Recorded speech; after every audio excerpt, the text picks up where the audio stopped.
Bienvenidos.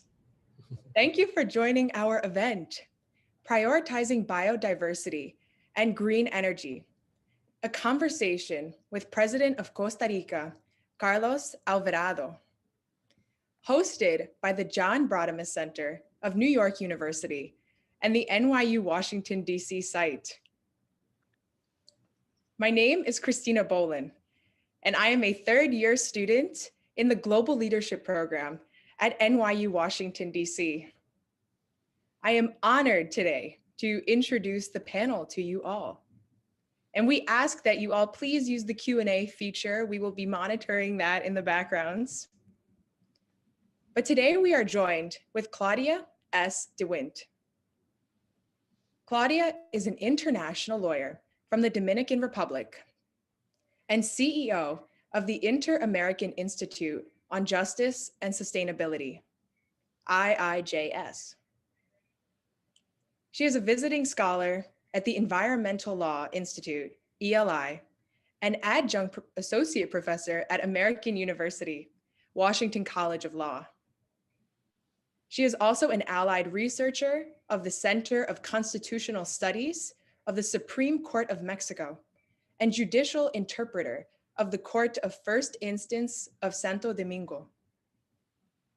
Claudia is a member of the steering committee of the World Commission on Environmental Law of the International Union for the Conservation of Nature, IUCN, which is the group of experts from the United Nations Environment Program for crimes that have serious impacts on the environment, and a member of the group of experts in environmental law of the Association Agreement between the European Union and Central America.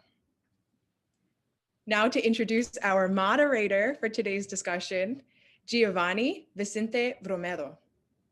Geovanny writes an internationally acclaimed column for CNN. He is a Washington, D.C. based political strategist, consultant, and lecturer. Geovanny publishes investigative and analytical articles on political communication, democracy, development, human rights, governance, elections, the environment, and the role of women in society. He founded the Dominican Republic Center of Public Policy, Development, and Leadership. Geovanny earned a master's degree in political communications and strategic governance from the George Washington University and is a PhD candidate in political science and public administration at the University of Murcia, Spain. Geovanny is also the recipient of the Dominican National Youth Award for Professional Excellence, which is the nation's highest award and honor for people 35 and under. And to introduce our president of Costa Rica, Carlos Alvarado. President Alvarado took office as the president of Costa Rica on May 8th, 2018. At 38, he is Latin America's youngest president.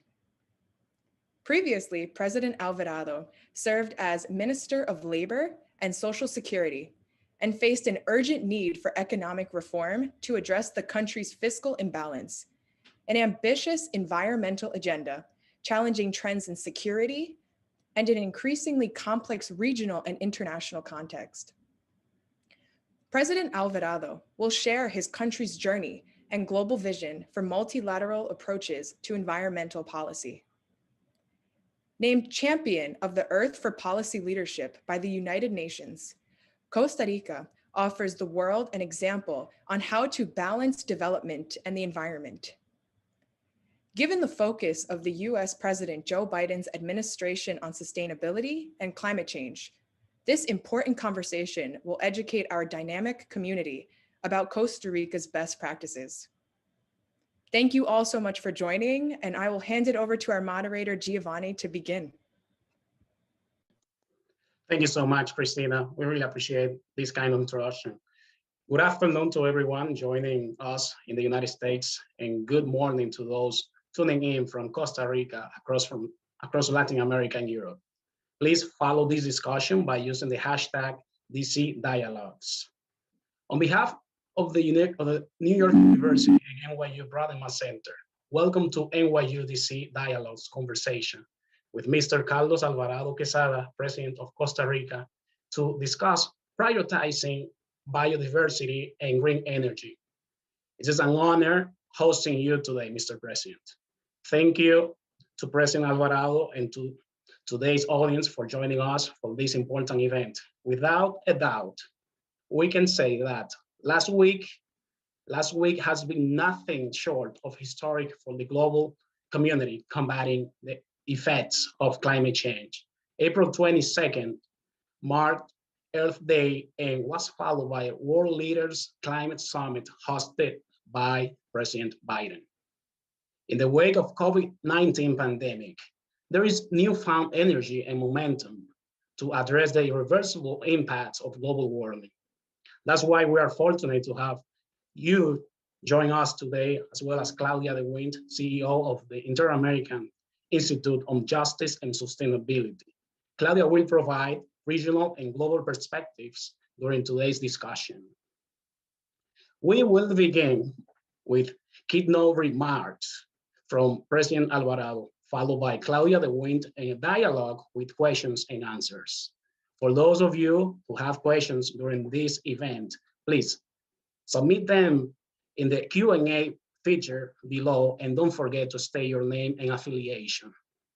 Okay, right now we are going to turn to President Alvarado for his opening remarks. Thank you so much for being here. Thank you very much, Geovanny, and thank you to Christina and to Claudia and to all the people that are joining.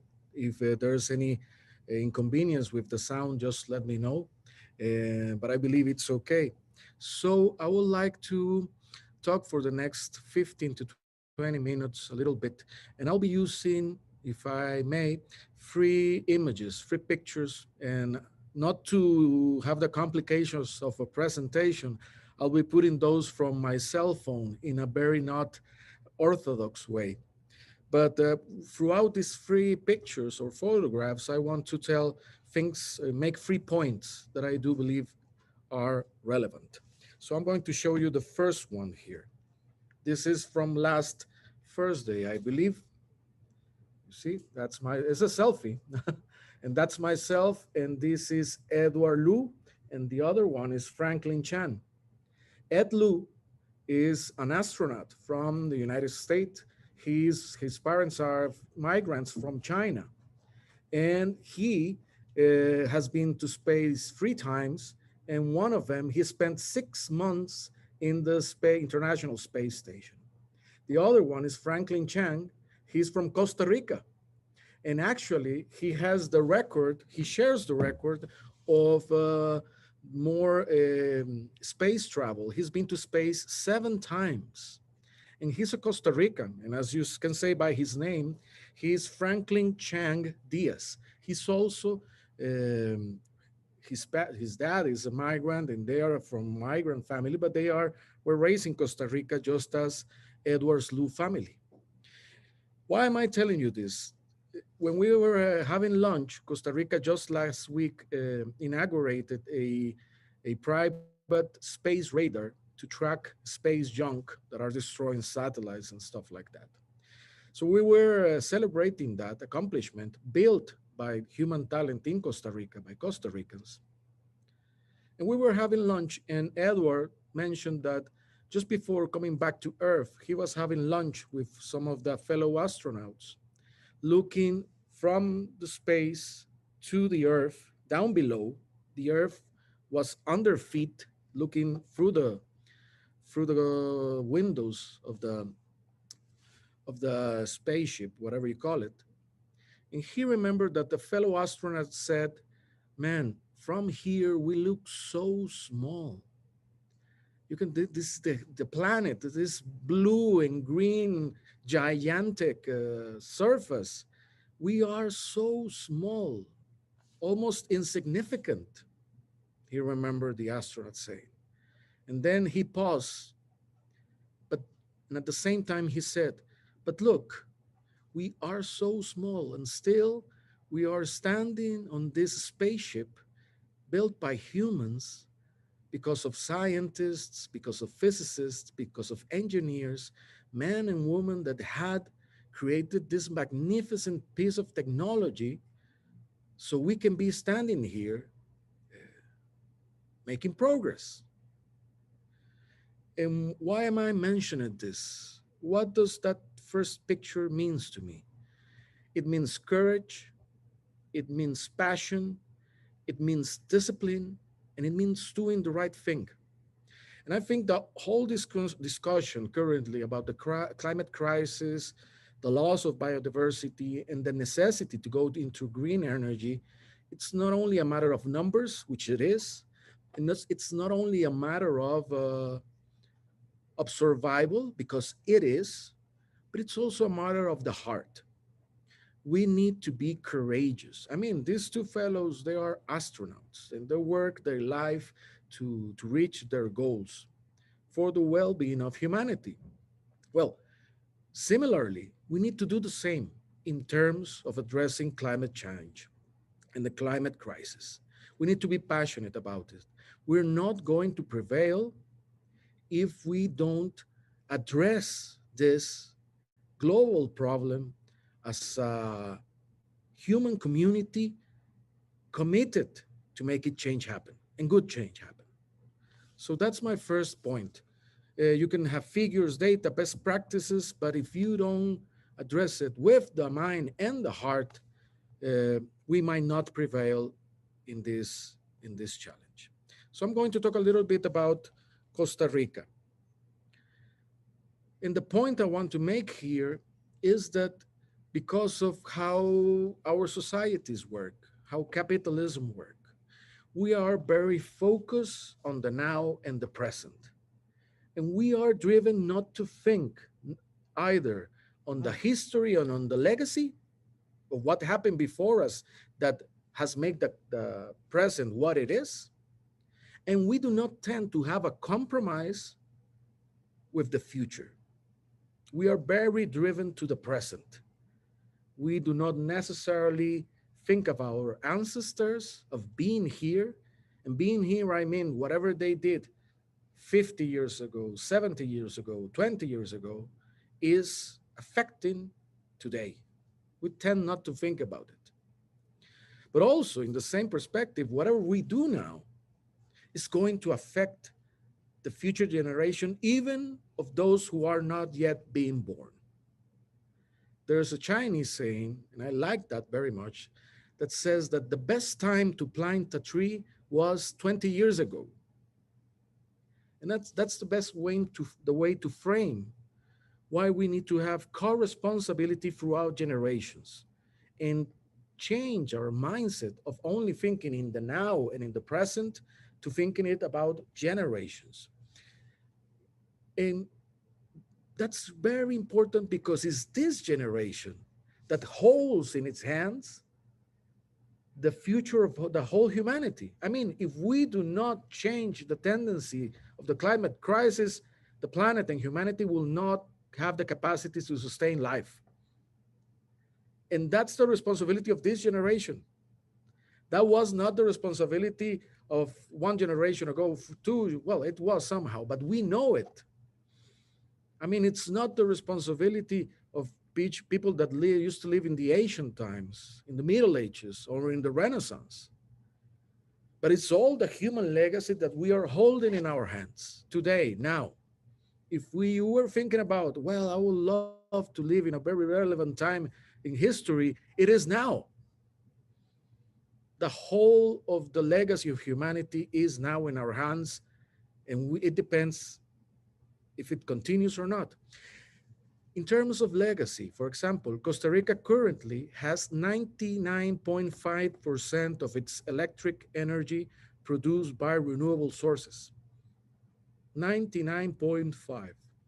That means that whatever you produce out of electricity in Costa Rica is clean and renewable already. And that is why we're shifting all our vehicles to electric vehicles to reduce our main carbon footprint, which is transportation.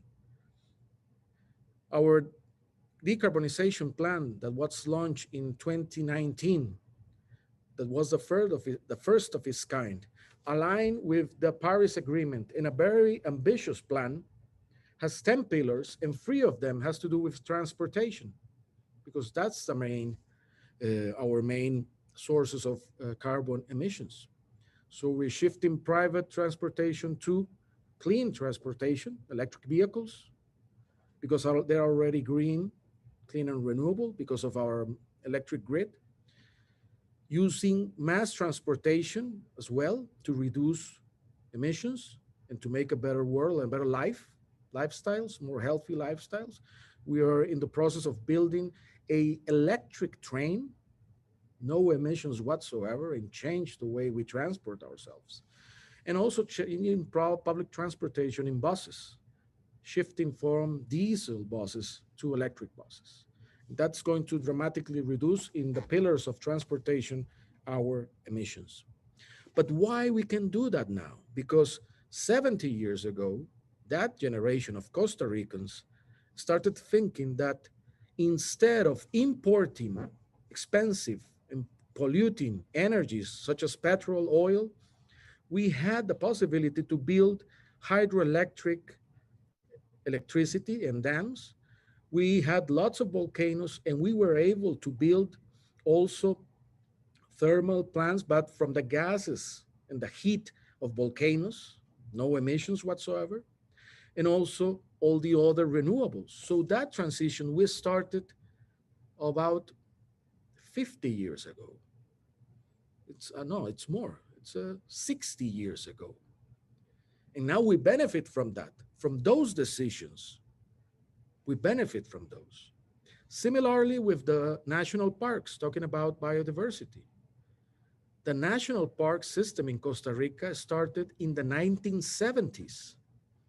And at the time, people say to the leaders at the moment, you're crazy.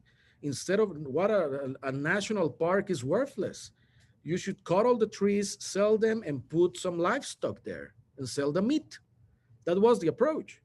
And the leadership at the time say no. Through conservation, we developed a very profitable economic agenda on ecotourism, which is what we call a green, clean industry. So ecotourism based on national parks that are about 50% of our territory, adding up to that other protected areas. Currently, Costa Rica has about more than 50% of its land territory covered by forests. In the 80s, it used to be 20% because of deforestation. When I was born, so 40 years after that, we have recovered 30% of our forests. And you can see the trend on biodiversity. More frequently, our cameras in the forest capture jaguars, they capture pumas, species that were thought to have lost a lot of their biomass. You start to see them again because of the recovery of their ecosystems. And that's also a way we attract business in a healthy way. There's no clash between doing the right thing and the economy, if you think about it.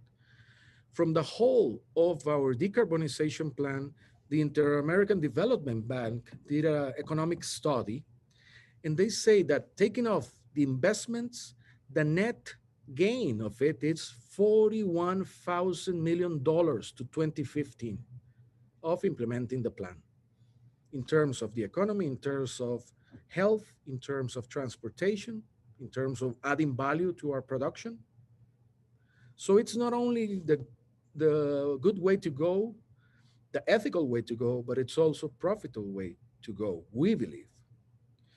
So this second point, being the first, being passionate about this, the second is we have to think in terms of generations. What we do now affects the future.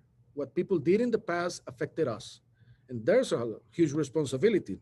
So I wanted to show you my second picture to close this point.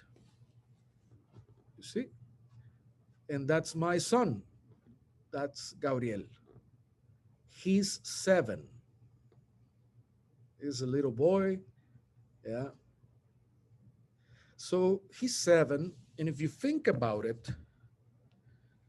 in a couple of years, if we do not act, the world is going to be a tough place.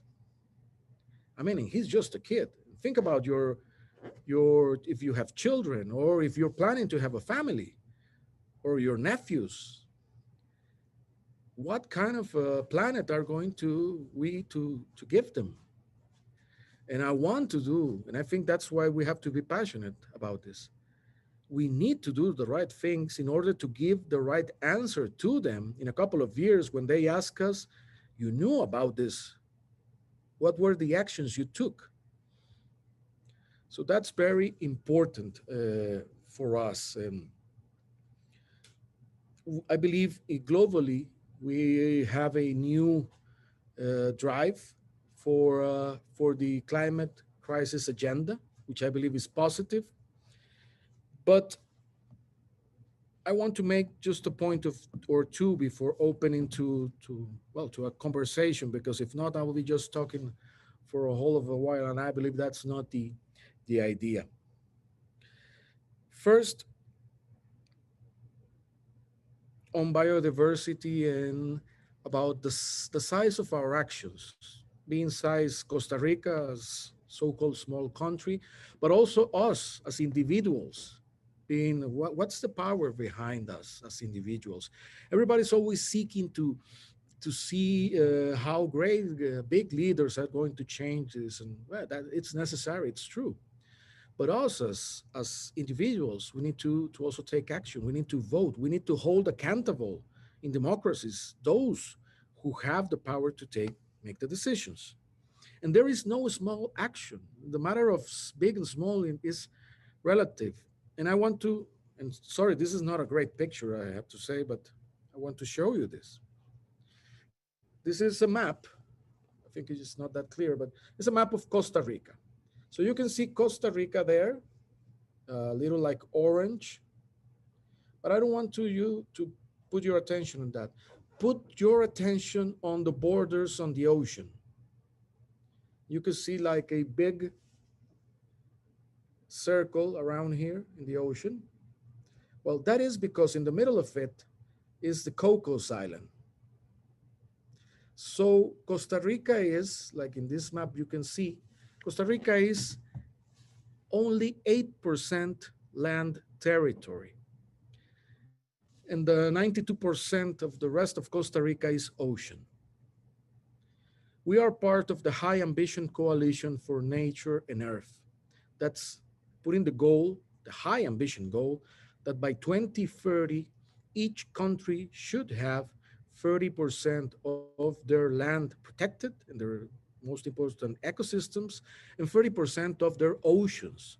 And scientists said that this is a way that preserving that you can preserve the rest of ecosystems. For example, in the ocean, if you protect 30%, this means you're protecting the reproductive areas of some species. And this is going to make fisheries more sustainable. Or if you're protecting biodiversity in the land, you're protecting several species that could develop new treatments or new products to benefit humanity instead of tearing those apart. So by this year, Costa Rica leading that coalition with France and the UK, we're going to protect 30% of our ocean, expanding the region of the Cocos Island that's protected. Why am I telling you this? Because the size of the ocean that we are going to protect is going to be more or less equivalent to the size of Costa Rica inland. So those things matter. Those things matter. And whatever we tell our leaders to be accountable of matters, and to be passionate about it matters, because it's not easy. There's a lot of people saying, no, you should not do that. Being passionate about it, being responsible in a generation perspective, and doing the right thing no matter what your reach of liberty is. Finally, I have to say that climate change is not only a matter of biodiversity and green energies, it is And indeed, we need to change that. But it's throughout what we see it's happening today in humanity. For example, migrations. Central America is one of the regions less or most harmed by climate change and by hurricanes, for example. And whenever a hurricane hits our region in a strongest way due to the variation of temperatures, how it affects peasants in the whole of Central America, how it affects the crops, the jobs, the security, women, has a strong impact even on democracy. The topic of climate change has impacts in democracies, in agriculture, in gender. So we need to start looking at this at a more multi-dimensional fashion, manner, way, because it's not just one or two topics, it's very interlinked. And we need to walk the talk. And I want to put an example why I'm mentioning walking the talk. And this, I have to be honest, I've been sad for this in a while, but I am confident this tendency is going to change. Whenever the pandemic started, for example, we were talking about leaving nobody, no one behind. And we were talking about the necessity to address climate change. And I've been to lots of conversations, leaders, and that was the talk, leaving no one behind and addressing climate change. And both I agree. But for example, when you see now the process of vaccination, 54% of the vaccines are in the countries that have 16% of the population and the higher income. It's been said that there are countries that have enough vaccines to vaccinate twice their population. So it's tough talking so much of leaving no one behind and having this happen at the same time. Why I'm mentioning this? Because we can keep talking a lot about climate change, but we need to walk the talk.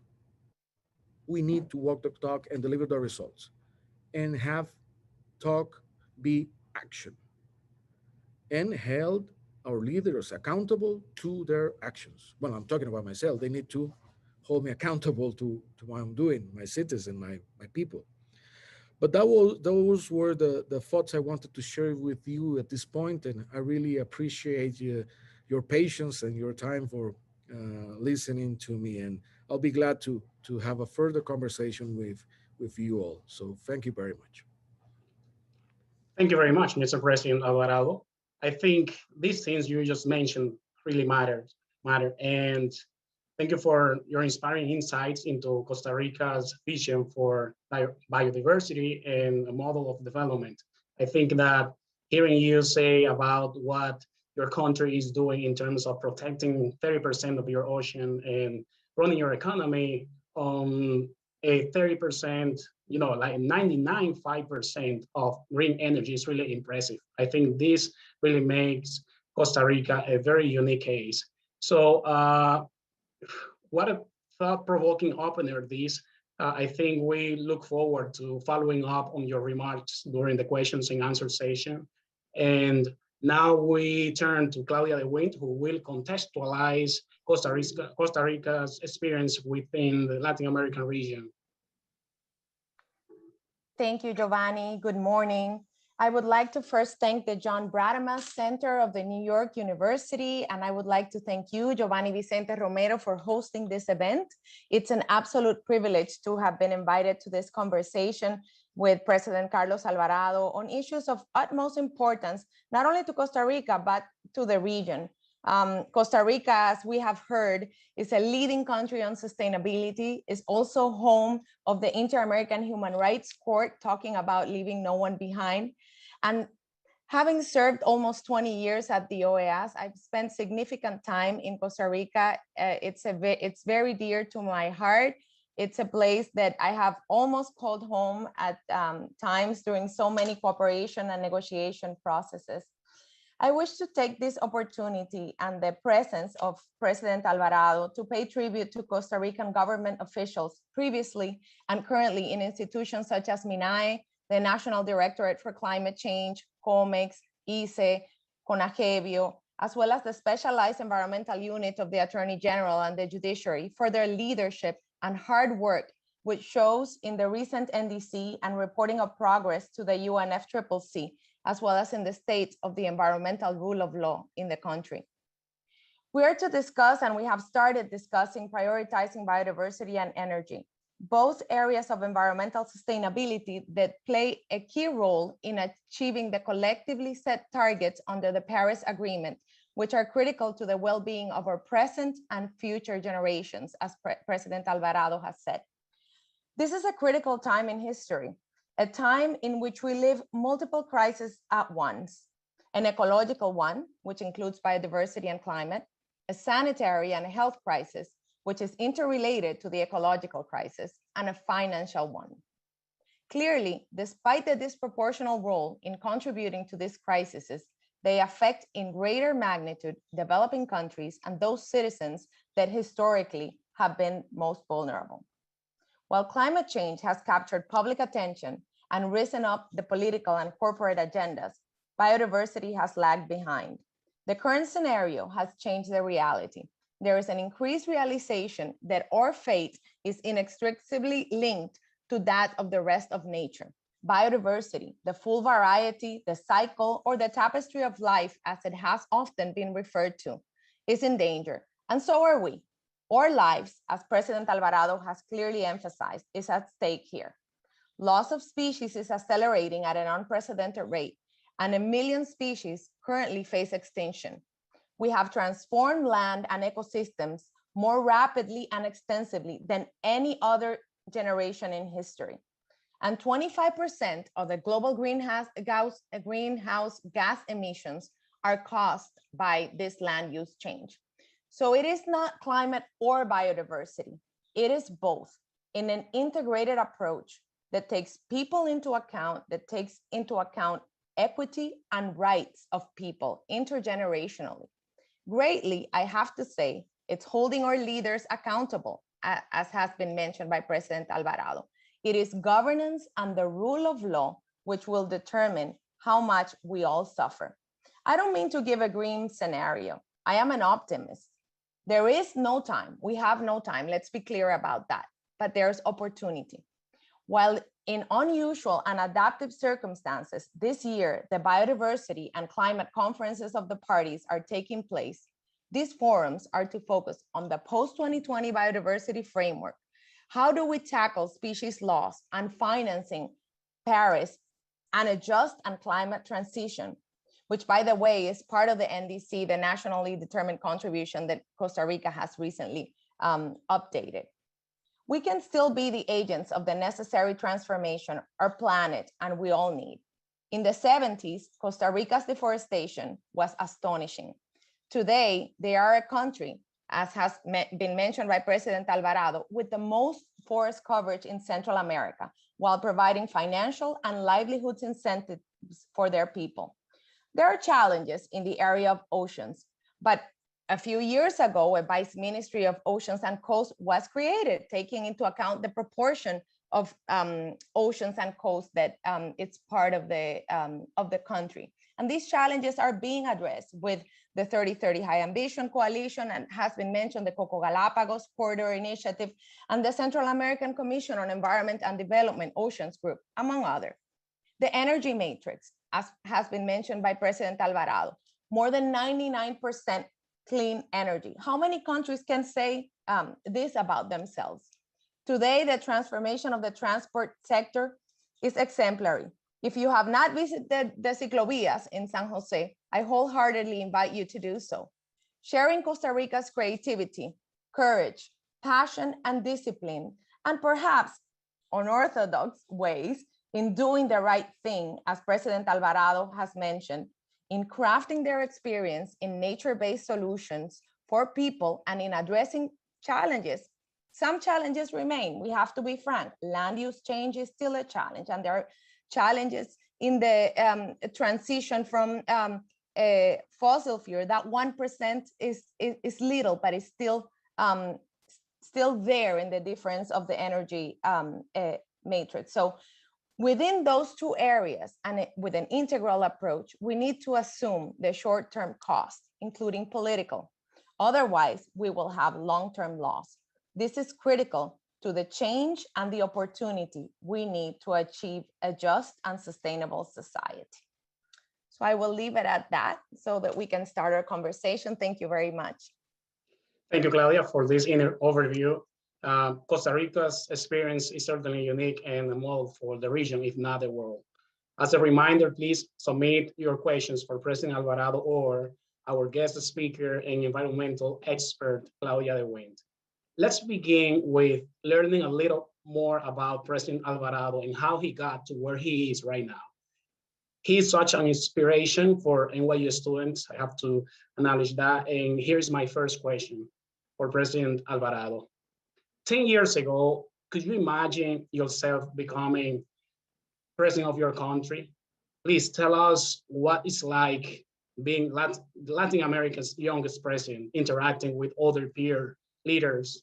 What advice do you have for NYU students who demonstrate leadership in their fields and want to grow?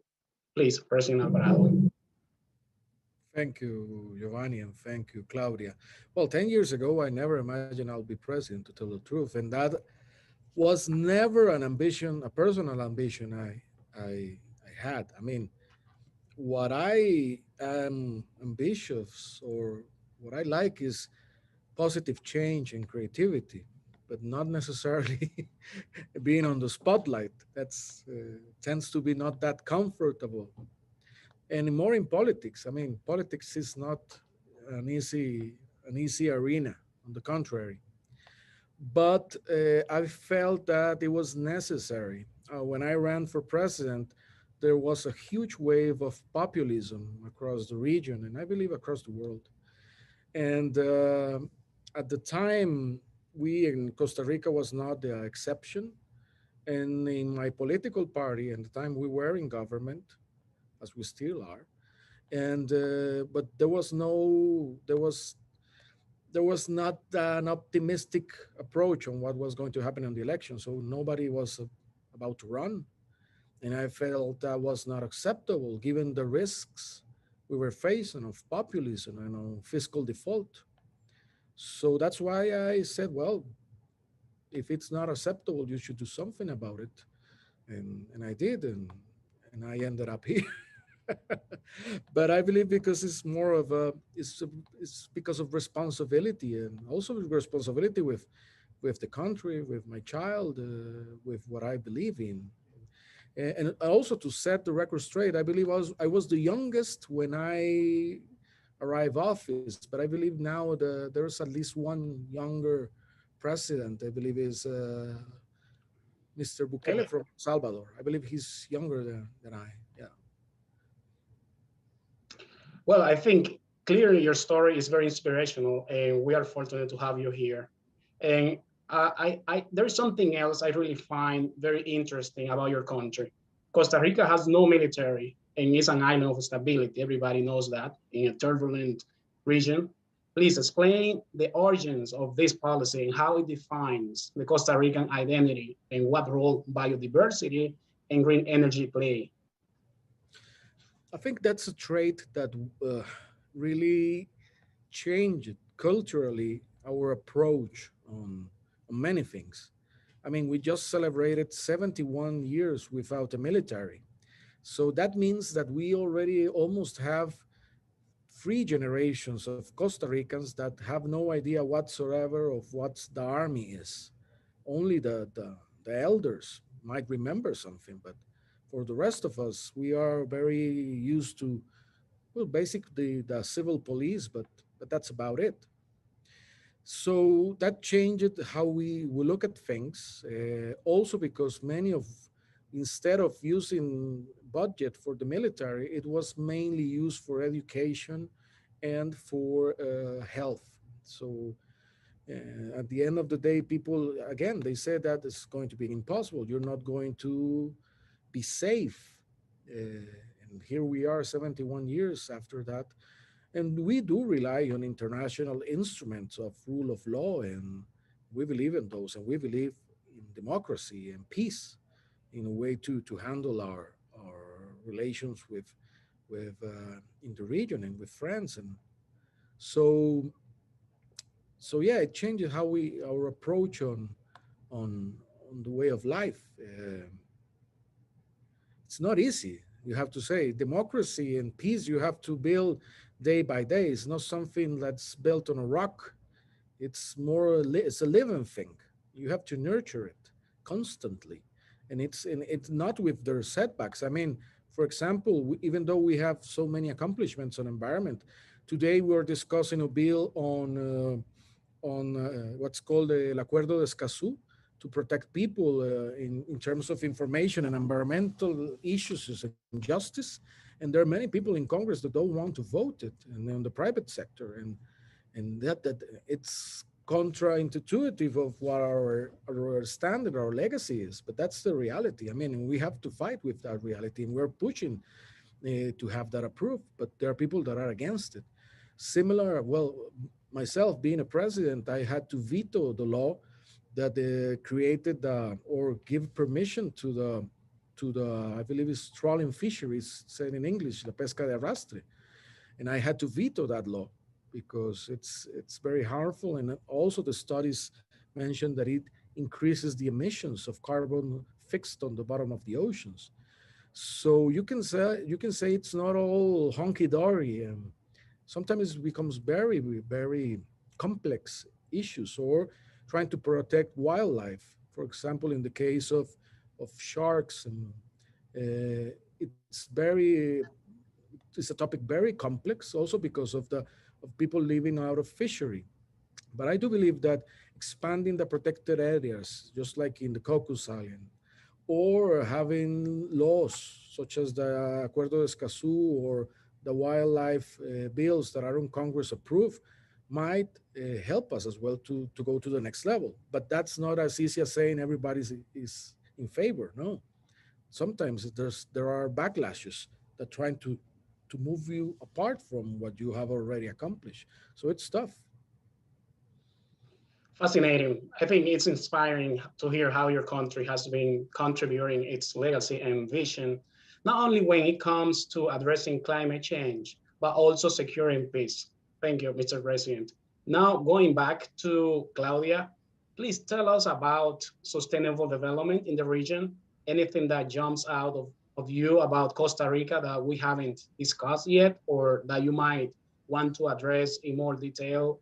I know the president just mentioned the acuerdos of Escazú, and you are very familiar with this legislation, international legislation, but just to know, what jumps out of you about Costa Rica and its legacy in terms of sustainable development.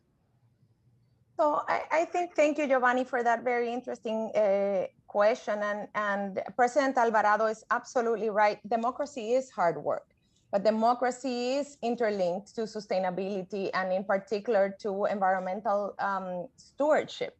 So frankly, I think sustainable development is all about balance, finding the right balance. And sometimes the decisions that our leaders are going to make are not going to please everyone, as President Alvarado has made, but you have to sacrifice sometimes political capital.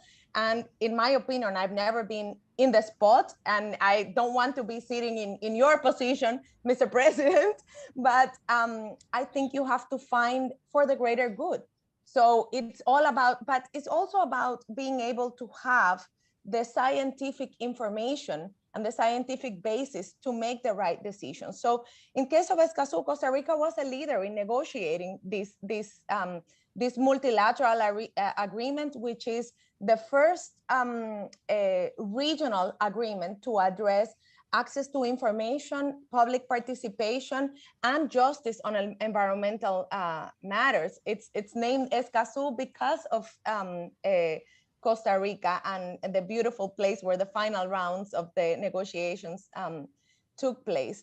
But ratifying Escazú means sacrificing political capital, someone and some interests are going to suffer. There's always something that's gotta give to find that right balance. But at the end of the day, I think that, and we hope that our leaders are going to make the right choices in terms of prioritizing both nature and people. And when I say people, I think that the livelihoods are clearly important. The example of the fisheries that was given by President Alvarado is not unique to Costa Rica. We've seen it in many countries of the region, and there are ways to deal with it. The very innovative payment for ecosystem services that you have implemented in Costa Rica, it's one transponded to the ocean context, and like that, there are others. So, thank you, Claudia. Thank you. And now I'm just gonna turn back to President Alvarado. And well, I'd like to know, how has Costa Rica dealt with migration flows from the Northern Triangle in Venezuela, for example? And has Costa Rica's environmental stewardship contributed to the country's stability while other countries suffer from environmental degradation? Costa Rica is rich in natural resources, we all know that, and also in biodiversity. I would like to hear President Alvarado take on this issue. Well, thank you, Ronnie. First, I always like to challenge the concept of the Northern Triangle. I believe it's not the best approach. For example, when the free trade agreement with the United States was negotiated, it was the whole of Central America and Dominican Republic with the United States. And that's the region of SICA. Our integration system is SICA is the whole of Central America from Panama to Guatemala, including Belize and Dominican Republic. And that's, let's say, that's a historical and political unit that has almost, the system has almost 30 years and established it after the military conflicts in Central America. So I do believe that the best approach is thinking about the whole region, because we share common problems, for example, in terms of climate change. It is true there are several drivers for migrations, but migration is, let's say, it's the consequence of a series of previous events or situations that we need to address. If it's not by addressing migration itself that we are going to fix it regionally. In the case of Costa Rica, for example, we have important flows of migration going up north, passing from Panama to Costa Rica and then to Nicaragua. But for example, there are lots of people coming from Haiti. And if you look about the situation in Haiti, it has to do with environment, has to do with institutions, has a lot of things to do. It not necessarily has the international community attention, but then it has an impact on Dominican Republic and has an impact on Panama, it has an impact on Costa Rica, and many of them looking for the United States. But we don't address the topic which is on the origin, which is the situation on Haiti in this case. Similar with Central America. So I do believe that we require a more comprehensive regional approach with our partners in the United States, with the whole of the region, to improve from how we address climate change, labor, gender, and also how we address democratic institutions. I believe that's the best way to go. And then working on that foundation, we might have other results in topics such as migration, but also on drug trafficking, on how strong the institutions are. And it's also that path, it's not about 1 year or two. We need to be consistent about it, because we tend to pay attention whenever we have a big flow of migration, but then we turn around. So I do believe we need to be consistent as a region, thinking about how we can work together and help ourselves as all as neighbors in this part of the hemisphere. I couldn't agree more, President, on this you just said. And here I have a question for you both, and I would like us to be short and sweet for this one because I want to have the chance to turn to questions from the audience eventually, of course. But in 2021, 2021 is proving to be a banner year for global sustainability and energy with the much anticipated COP26 and Global Climate Leadership Summit that President Biden hosted last week. Costa Rica has been a tremendous example of climate leadership. And I was surprised to see Costa Rica not invited to the World Climate Leaders Summit. What are your thoughts on the United States taking on a new leadership in the climate sustainability agenda? Are there areas where both countries can increase collaboration in this regard? Sure, I hope that, my first conversation with President Biden was very focused on working together in terms of addressing the climate crisis. And we already see the change of the approach that makes us very hopeful of what we can see.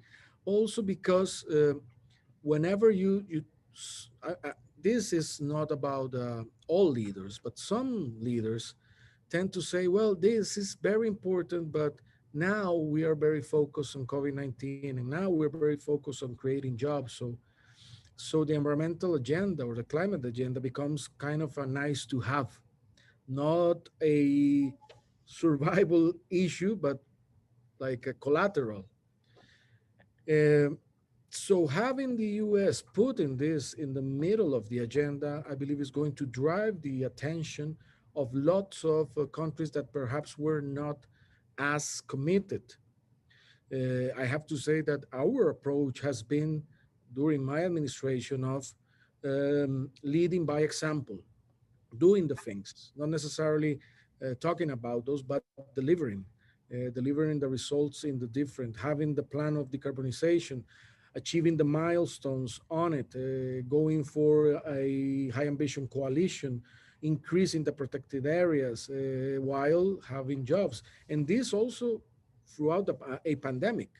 But we need to address both at the same time. Both are global crises, and the complexity of our thought has to be more comprehensive. We can not only say, okay, we're going to do first COVID and forget about everything. Actually, there are several, just like South Korea. They're talking about a green recovery using or leveraging on the crisis of COVID-19 to propel a green recovery. So South Korea is very much into it. I see also Europe very into that agenda, and I believe that's the way to talk. But for me, the most important part of it is delivering results. I believe it was Jose Marti that said something like the best way of saying is doing, and we do believe in that kind of leadership. And so I believe that's the test we need to pass now globally in matters of climate crisis. Absolutely. And I think just to follow up on your answer, those global leaders who were invited to this summit last week in the United States were those from the countries that produce 80% of the global emissions. So we have to acknowledge that. Now, I would like to know if Claudia has anything to add to this question, or would I just ask you a different one, Claudia? Are you ready? Yeah, I will just add that I don't take in a negative fashion that Costa Rica was not invited to the summit just because of what you said, and that economies of scales, because we're talking about the most polluting countries, and at the same time countries that have significant leadership on tackling climate change. But in terms of scale, the size of Costa Rica cannot be compared to the other countries with climate leadership, and how that affects the whole global scenario. I also think that this summit provides, and the outcomes and the takeaways of the summit provide opportunity for renewed cooperation, including under the free trade agreement with Central America and the Dominican Republic under the environment chapter. I also think that the discussions at the summit means that there will be more diplomacy on the ground from the US and more climate diplomacy discussions on the migrations of the migrants of climate. I know Vice President Harris is soon to visit the region to have some discussions on migration. And I think opportunity on transferring emissions. Costa Rica, as it has been said, because of the national park system and the mechanisms that has created, has significant natural resources, significant biodiversity, and those credits can be transferred to other countries that need to mitigate their climate inputs. And Costa Rica's leadership in debt for nature swaps can be used now in climate debt swaps. So those were my 2 cents on that one. Claudia, how can the global community do more to balance economic growth with biodiversity? So I think that, as President Alvarado has said, each and one of us is responsible. We all have an ecological footprint. And I think that we need to find a common value set. These talks, the formal negotiations, are a good platform and an opportunity to advance the agenda. But there are things that can happen outside of the negotiating table through the leadership of the private sector and mechanisms such as those that Costa Rica has established that provide for the livelihoods of the people, so that truly no one can stay behind. And this pandemic provides the opportunity for us. If there's anything that the pandemic has highlighted, is the need for the recovery to be green. And the IMF is looking into that, the World Bank is looking into that, the IDB is looking into that, and the global community needs to internalize those criteria for the green recovery. Thank you so much. And now we will proceed with questions from the audience. And the first question comes in as a comment, regards from Evelyn Rojas, the president of the Mujeres Líderes Políticas. And she wants to say hello, of course, to the panelists, because this organization is tuning in today. So the first question comes from Adrian Cibaja. He is a Costa Rican NYU student. Here he goes. How do you plan to expand your carbon reduction project to more remote areas of the country, such as rural communities that rely upon private transportation due to lack of public transportation and infrastructure? This one goes to President Alvarado from a fellow countryman. Brilliant. Oh, in rural areas, for example, one of the pillars of the decarbonization plan has to do with all the NAMA facilities, the National Adaptation and Mitigation. I always lost on the last A. But on the NAMAs, it's a way of producing in a more sustainable way, but also adding value. For example, we launched our first NAMA in coffee in 2015, was the world's first. And though it's kind of also not only more sustainable way of producing, but also adds value to whatever the peasant or the farmer can sell its coffee. Also, we are in the decarbonization plan, we are working on musaceas, which is banana, plantain, rice, sugarcane, and livestock. And in transportation in rural areas, it is true that our transportation system, it's not the best, particularly for rural areas. We are sending this in a couple of weeks, a bill which is aiming to change how we have the lines of transport. So it's called sectorización, starting with the urban areas, but also including the rural areas. And those are aimed to, in the urban areas, or to electrifying transportation, but also we need to find the schemes to subsidize transportation in, particularly in the rural areas. lines in rural areas are mostly held by small entrepreneurs who have a concession for the line. So, but not necessarily is that profitable depending on the line. So having a subsidy might increase the, well, might improve the systems in the rural areas. Great. Thank you so much for this answer. And the second question comes from the Dominican Republic, from Miguel Con, who is a diplomat, and he wants to know what Costa Rica is doing to protect their oceans. I think President said in his opening remarks that the country is protecting 30% of the oceans. I don't know, President, if you want to go ahead and go further in that, but I think that one was addressed already. And I have another one from Enma Lizano Brew. I am from Costa Rica, and I'm proud to hear all that my country is doing to improve the environment and fight its issues. But I wonder what is set up to fight pesca de arrastre. I think you mentioned that in your opening remarks as well. I'll leave it there so you can go further. No, we already have a veto on the law that wanted to reactivate pesca de arrastre or the trawling. But now the relevant thing is to work with the fisheries and the fishermen and to have alternatives for production, particularly in the region of Punta Arenas. So we need to not only not advance with that way of fishing, but also provide other livelihoods more sustainable. So that's currently the effort through the Vice Ministry of the Oceans, which are working that agenda.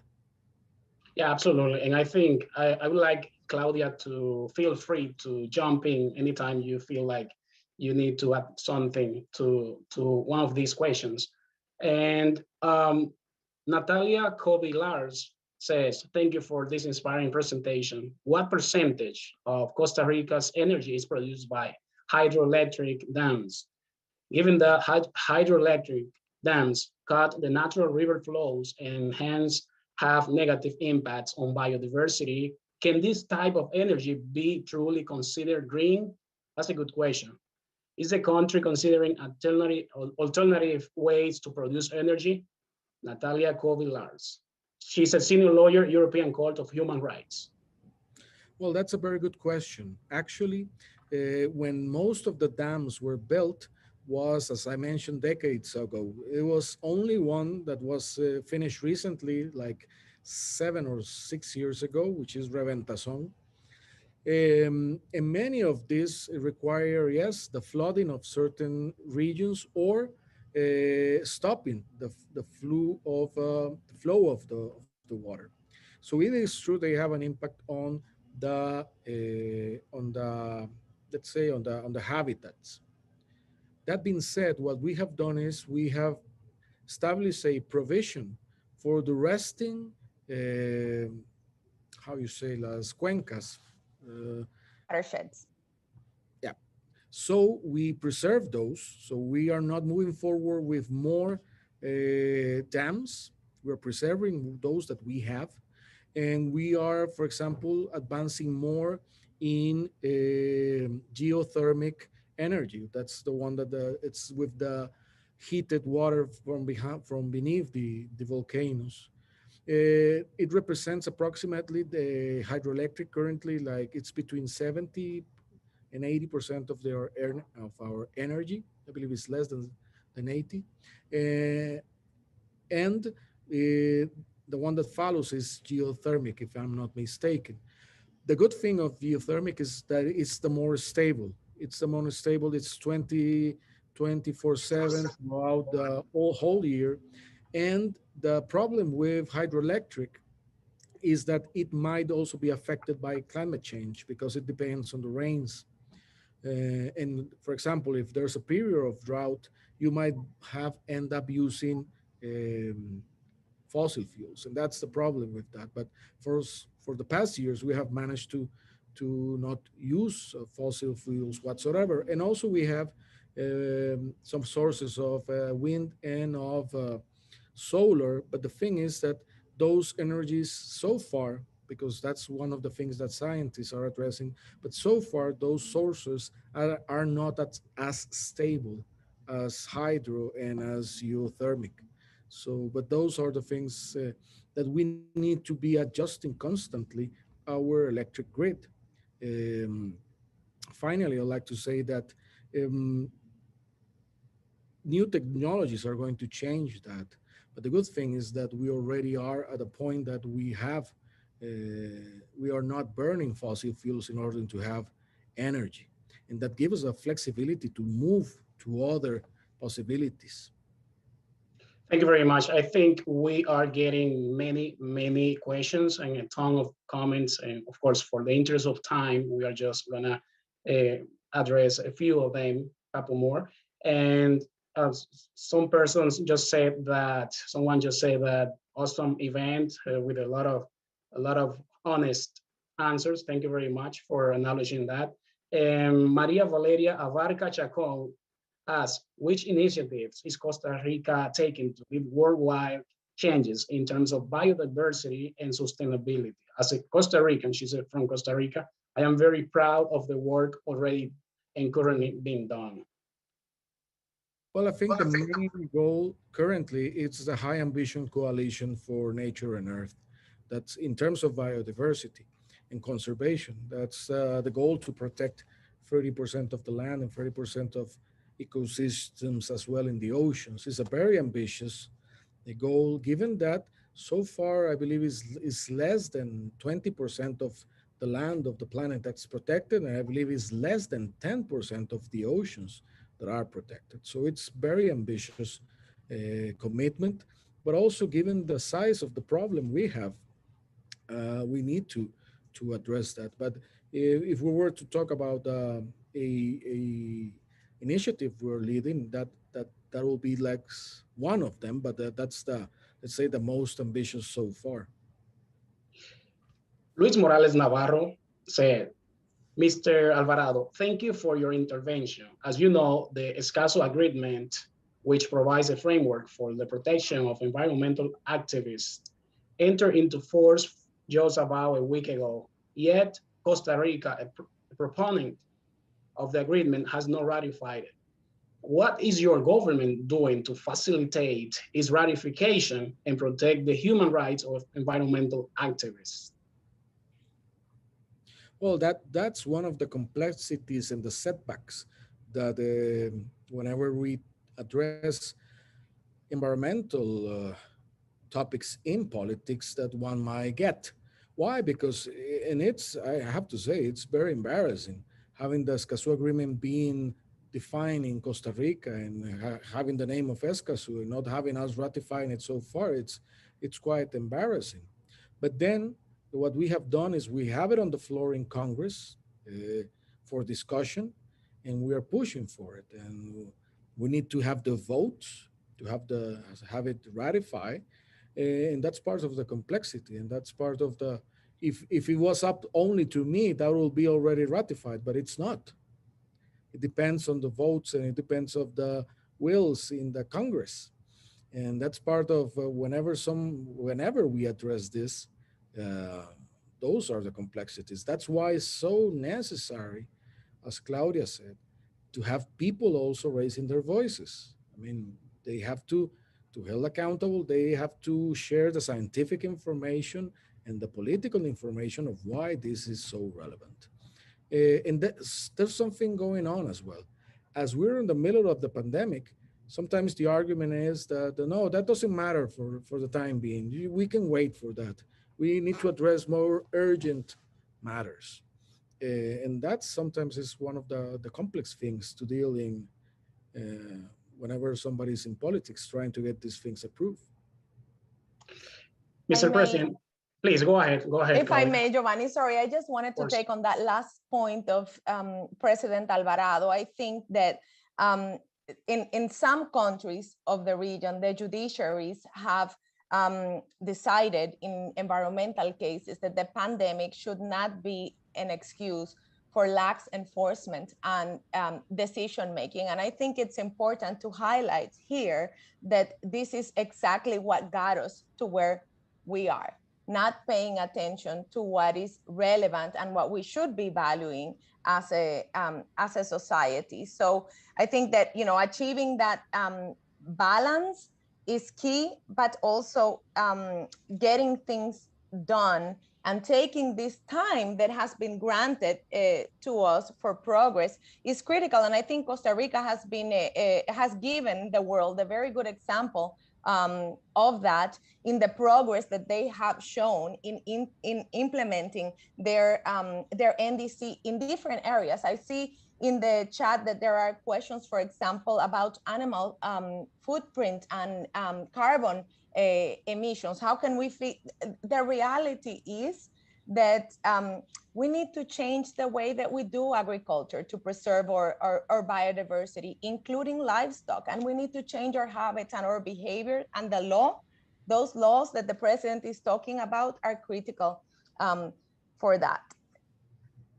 Thank you very much, Claudia. I couldn't agree more. And I think now that we just mentioned the topic of justice and legislations, laws, here I see a question from Rebecca Justicia. She says, President Alvarado, how far is Costa Rica from changing the national accounting system to one that includes ecosystem services as assets and their destruction as liabilities? So to Rebecca, on that regard, currently in the Central Bank of Costa Rica, there's a project which is already ongoing. It's called Cuentas Ambientales, or National Accounting, in which biodiversity and many aspects of nature are being put into the national accounts.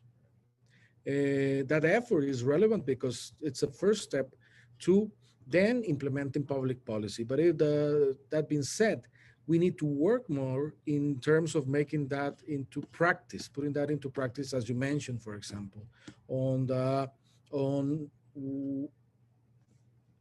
having in our accounts put what are liabilities and what are risks. So the first step is we already have the accounting, and it's one of the most modernized in the region. It's a world-class project, but then we need to move forward in terms of policy making to, let's say that we'll say in Spanish, to aterrizar, to make it more concrete on how. But the project is ongoing. I'm very glad it's a project we're very proud of. I'm really glad to hear that. And just for the interest of time, like I mentioned before, we are gonna take 2 more questions to respect the time of our panelists. And this one comes from an anonymous attendee.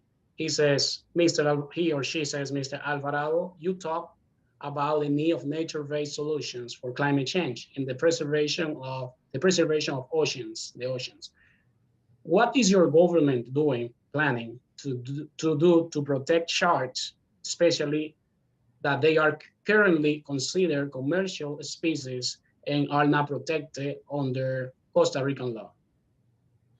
Well, on that matter, first, as I mentioned, to increase the protected areas for Cocos Island is going to protect one of the most vast areas in which sharks reproduce, and the several species of sharks.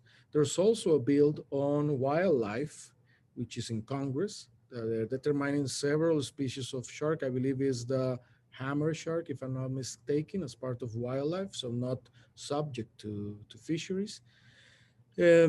But this, there's also a debate on whether, because for a brief period of time, the shark, after the fiscal reform, it has been part of the canasta básica, the products that are exempted from the VAT. But then there's a debate if that should be the case because of the kind of species it is. So will be addressing that on the changes of the canasta básica. But those are the things that we need to administrate while administrating the crisis of COVID and also of the finances. At the same time that we are discussing this, all the countries in the region have their finances very affected because they have an increase of a decrease of growth, a decrease of the money they get, and an increase of expenditure. And that's going to put pressure of all the governments in the region. Going back to that and also about walking the talk, finance is going to be a thing that all the region is going to be needing. And also the region is one that has the vast areas of tropical forests that are the ones that fix the most carbon, also with mangroves. So if we want also to protect this, we need finance. We need the finance and we need support from the countries that produce the most of the emissions. And whenever we get to see that compromise is whenever it's going to be more not only good but profitable to protect forests. But then we need to have the commitment of counterparts to finance that kind of developments. And that's also what's going to, it's pending to see how those finance mechanisms are going to work. Most important now that the Biden administration has shown so much interest. And now we need to know how those schemes are going to work. And here comes our last question for today's session. And this one is addressed for Claudia. And it says, it's coming from Laura Locke.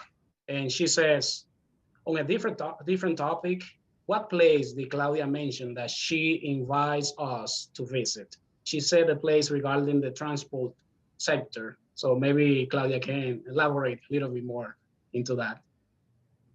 Thank you, Geovanny. I was referring to the bicycle ways that have been built all over San Jose and that are really fascinating way of not contributing to emissions and experiencing a lot of Costa Rica's nature and getting to work or getting to different places as a tourist. Thank you, Claudia. So Donna Cameron said, "Bravo, Mr. President in Costa Rica, very inspiring. Can you share some links about these projects about which you speak here in, or through the chat so that we can share with our students, please, many thanks." I'm pretty sure that I'll let the president answer this one. I'm pretty sure his office will follow up with this information. Sure, we'll be glad and we'll be sending some of those, but you can find the Decarbonization Plan of Costa Rica 2019-2050 on the web. Also, you can visit the website of the High Ambition Coalition, which has all the what's regarding to the goals of protecting different habitats and species and biodiversity, and to push for that. I believe those you can have a perspective of what is it that we are pushing for in a very concrete manner, and with goals and targets and the timing as well. This requires not only to have good intentions, but to have goals and milestones, concrete milestones. So that's what we are aiming. So you can look up for the decarbonization plan in the web, and also for the High Ambition Coalition for Planet and for Nature and People on the web. Thank you very much, Mr. President, for your insights. What a wonderful, thoughtful discussion about Costa Rica and its leadership in biodiversity and green energy. I'm very glad we had this opportunity today. A big thank to you, Mr. President. A big thank you, and Claudia de Windt for their time and insights today. I invite you both to share any final thoughts before we close the event. You can use this time to send a message in Spanish to those tuning in from the region. So I will let President Alvarado have the last word, but before we go, I would like to recognize the presence in this discussion of a very esteemed colleague and member of the IUCN Steering Committee of the World Commission on Environmental Law, Madam Elizabeth Merema, who's the Executive Secretary of the UN Biodiversity Convention. Elizabeth, it's a pleasure to have us with us today, listening to this very inspiring conversation. Mr. President, it is really touching to see a leader, and mind the redundancy, so in touch with the reality of his country and so knowledgeable about all of these issues. I think what we all need to work on is looking at what Costa Rica has done to reduce the underlying risk factors in all of the different frameworks and land use planning, so that we can move forward in this agenda. So I will end with pura vida. Thank you very much, Claudia. No, I would like to thank thank you, Claudia, Geovanny, and all the people that have been part of this conversation. Thank you all. Y de mi parte también en español, mandarles un gran abrazo, decirles que no bajen la guardia, que tengan siempre valor, coraje y que podemos cambiar este mundo positivamente. Así que un gran abrazo y un gran saludo desde San José, Costa Rica. Muchísimas gracias, señor presidente. Gracias, estimada Claudia. Ha sido un gran placer tener esta conversación, esta discusión tan rica en el día de hoy.